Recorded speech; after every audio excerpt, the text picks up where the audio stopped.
Aanat, the Screaming Dark. The Mercedes-Benz SUV cut through the mountain fog like a silver blade, its LED headlights carving twin tunnels of light through the suffocating darkness. Detective Sarah Chen gripped the steering wheel tighter as another hairpin turn appeared in her vision, the GPS signal having died 20 minutes ago in these godforsaken hills.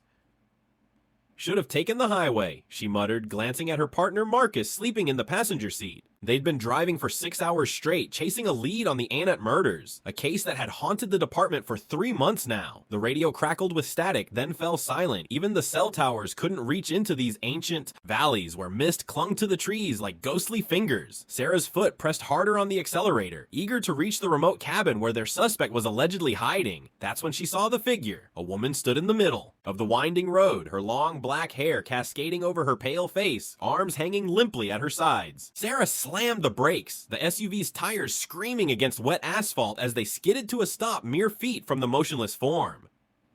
"Marcus!" Sarah shook her partner awake. "There's someone—" No, but when she looked up, the road was empty. Marcus rubbed his eyes, squinting through the windshield. "What? I don't see anything." Sarah's heart hammered against her ribs. She'd seen the woman clearly. The pale skin, the dark hair, the way she'd stood perfectly still as if she belonged to the road itself. She was right there, right in front of us. "Maybe it was fog," Marcus suggested, but his hand instinctively moved to his service weapon. "These mountains play tricks on your eyes." Sarah put the car in park and stepped out, her breath forming white clouds in the frigid air. The silence was absolute. No wind, no insects, no distant traffic, just the soft ping of the cooling engine and the whisper of fog sliding between the pine trees.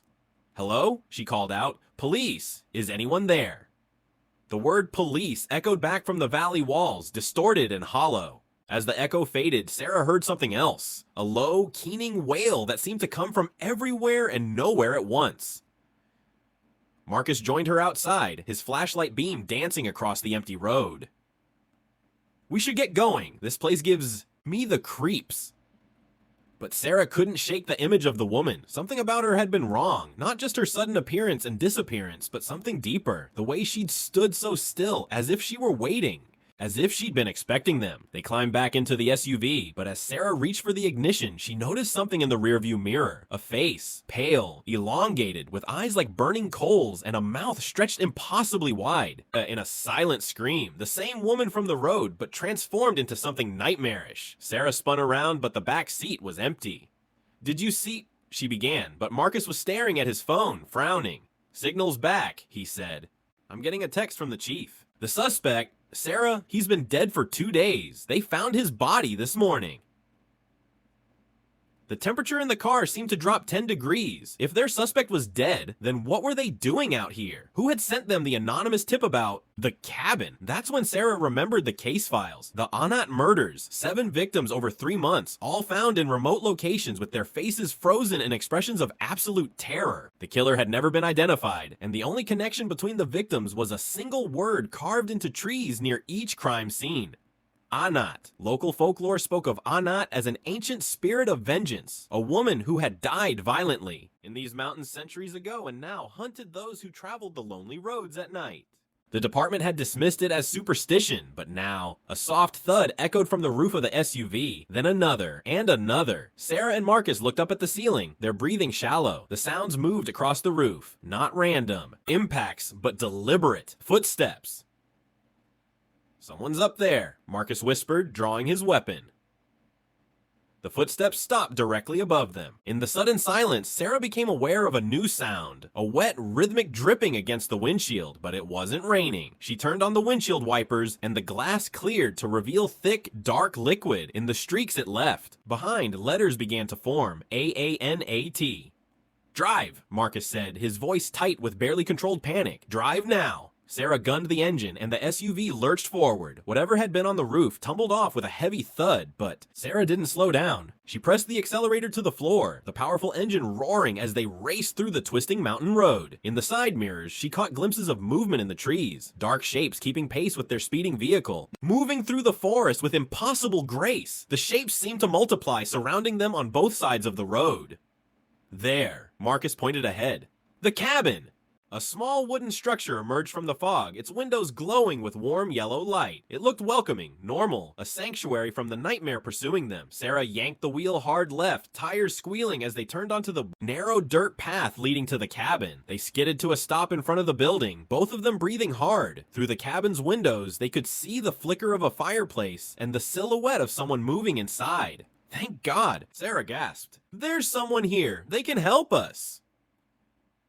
But as they approached the front door, Marcus grabbed her arm. Wait, look at the license plate on that truck. An old pickup sat beside the cabin, half hidden by shadows. The license plate was covered in rust and dirt, but Sarah could make out enough numbers to recognize it from the case files. It belonged to the third victim, a man who had died 6 weeks ago. The warm light in the windows suddenly flickered and went out. The silence returned, heavier than before, pressing down on them like a physical weight. From inside the cabin came the sound of footsteps, slow, deliberate, approaching the door. The doorknob turned with a rusty squeak, and the door swung open to reveal absolute darkness beyond. Then she stepped out, the woman from the road, but no longer merely pale and strange. Her face had elongated into something inhuman, skin stretched tight over prominent bones. Her eyes blazed with an inner fire, and her mouth hung open in that terrible, soundless scream. Dark veins spread across her skin like cracks in broken porcelain, and her hair moved as if underwater, defying the still air.